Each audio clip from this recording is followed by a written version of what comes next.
नमस्कार दोस्तों, स्वागत है आपका धर्म और मोक्ष में। साइंस आज ये साबित कर चुकी है कि ब्रह्मांड एक नहीं हजारों में है। जिस ब्रह्मांड में हम जी रहे हैं, इसके अलावा भी कई ब्रह्मांड और हैं जिसमें जीवन की संभावना है। वैज्ञानिकों की माने तो इन सब ब्रह्मांड में कोई ना कोई रिश्ता ज़रूर है। इस ब्रह्मांड में किए गए काम का असर दूसरे ब्रह्मांड में पड़ता है। उदाहरण के तौर पर, अगर इस ब्रह्मांड में आप किसी जानवर का शिकार कर रहे हैं तो हो सकता है इसी के समान किसी दूसरे ब्रह्मांड में वह जानवर आपका शिकार कर रहा हो। इन्हीं सभी पैरेलल यूनिवर्स और दूसरे लोगों को मिलाकर उसे मल्टीवर्स कहा जाता है। स्ट्रिंग थ्योरी के अनुसार इन सब ब्रह्मांड की संख्या 10 की पावर 500 तक हो सकती है। इस ब्रह्मांड में कोई भी फॉर्मूला, कोई भी थ्योरी या कोई भी सिद्धांत है तो हो सकता है कि दूसरे ब्रह्मांड में इन थ्योरी, फॉर्मूला और सिद्धांत का उल्टे रूप में प्रयोग हो रहा हो।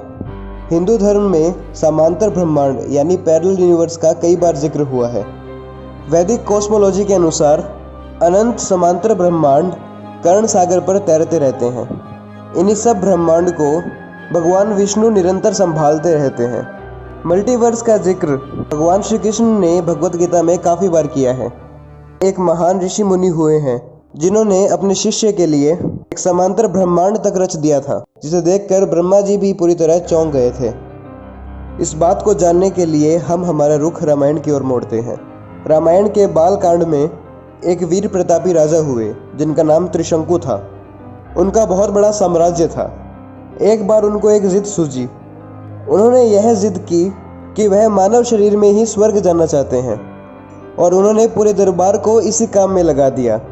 हमारे धर्म के अनुसार बिना पंच तत्व में लीन हुए कोई भी स्वर्ग नहीं जा सकता, परंतु राजा के मंत्रियों में यह साहस नहीं था कि वह यह बात अपनी राजा को बताए। जब कोई उपाय नहीं मिला तो अंत में हार कर राजा त्रिशंकु ऋषि वशिष्ठ के पास पहुंचे। त्रिशंकु की बातें सुनकर ऋषि वशिष्ठ ने त्रिशंकु को वहां से जाने को कहा। यह देख त्रिशंकु ऋषि वशिष्ठ को बुरा भला कहने लगा। ऋषि वशिष्ठ को क्रोध आया। उन्होंने त्रिशंकु को श्राप दिया कि उसका रूप चंडाल के समान हो जाएगा। उस श्राप के बाद त्रिशंकु का रूप राक्षसों से भी भयंकर हो गया। दानव और असुर भी उस रूप को देखकर भयभीत हो गए। यह सब होने के बाद भी त्रिशंकु ने हार नहीं मानी और वह ऋषि विश्वामित्र के पास चले गए। ऋषि विश्वामित्र ऋषि वशिष्ठ को पसंद नहीं करते थे, इसलिए वह त्रिशंकु की सहायता करने के लिए तैयार हो गए। ऋषि विश्वामित्र ने घोर यज्ञ शुरू कर दिया, जिसके परिणाम स्वरूप त्रिशंकु मानव शरीर में ही स्वर्गलोक की ओर पहुंच गया। यह सब देखकर देवताओं ने इंद्र से पूछा, हे इंद्र, इतनी तेज गति से स्वर्गलोक की ओर कौन आ रहा है और इसका रूप चंडाल के समान क्यों है? देवराज इंद्र ने बताया कि यह सब ऋषि वशिष्ठ के श्राप का प्रकोप है। त्रिशंकु को रोकने के लिए इंद्र अपने ऐरावत हाथी पर चल पड़े। इंद्र ने त्रिशंकु को द्वार पर ही रोक लिया। उन्होंने कहा कि त्रिशंकु, तुम बड़े ही भयानक हो और इस रूप में तुम स्वर्ग नहीं आ सकते।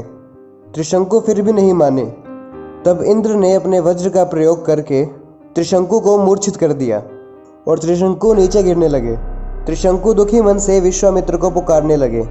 यह सब देखकर त्रिशंकु को विश्वामित्र ने आकाश में ही रोक दिया और एक समांतर ब्रह्मांड बनाना शुरू कर दिया, जिसका एक स्वर्गलोक भी था। यह देख इंद्र ने विश्वामित्र से कहा कि हे विश्वामित्र, यह आप क्या कर रहे हैं? कृपया समांतर ब्रह्मांड और उसमें स्वर्गलोक ना बनाएं। विश्वामित्र बोले, हे इंद्र, समांतर ब्रह्मांड तो अब बन चुका। अगर तुम नहीं चाहते कि त्रिशंकु इस स्वर्गलोक पर राज करे तो तुम्हें अपने स्वर्गलोक के द्वार खोलने पड़ेंगे। इंद्र इस शर्त को मान जाते हैं और त्रिशंकु को स्वर्ग आने देते हैं। त्रिशंकु को एक दिव्य और अति सुंदर शरीर भी प्रदान करते हैं। वाल्मीकि रामायण के बाल कांड में यह साफ साफ लिखा है कि ऋषि विश्वामित्र ने अपने तप से आकाश में एक समांतर ब्रह्मांड की रचना की थी। समांतर ब्रह्मांड में विश्वामित्र ने गाय की जगह भैंस का निर्माण किया, कबूतर की जगह कौवे का निर्माण किया और ऐसे कई और बदलाव किए। हो सकता है कि ऋषि विश्वामित्र के द्वारा बनाया गया समांतर ब्रह्मांड आज भी मौजूद हो और जिस पैरेलल यूनिवर्स की बात हम कर रहे हैं वह यही हो।